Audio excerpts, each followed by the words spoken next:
Nanti semua lapor lagi ke tak? Kita akak beli makan kat situ yang kedai Cik Bajet tu. Lagi satu ni akak nak tanya. Tadi kan Maulana ni apa? Ada merentah desa. Menang ke tak menang? Ha? Tak tahu nak cakap. Dapat berapa? Johan apa? Menang ke? Nombor satu. Kalau Johan nombor satu Maulana Johan, kau kan tengok ni. Cik, beria-ria semalam dia duduk kedai. Lari-lari, lala dia Johan. Okey dah. Okey dah, sebabkan Maulana Johan, jomlah kita beli nak lauk apa. Nak lauk apa?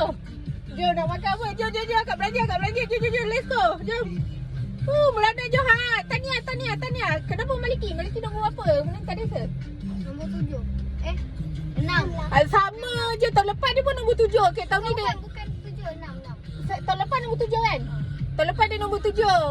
Tahun ni dia naik 1 lah. 6. Cubalah dapat try. Cik Maulana. Cik.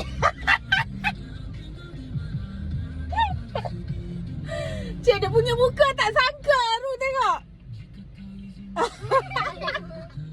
Muka tak sangka dia. Jom beli makan. Jom. Dah akak lapor ni. Jom. Perak.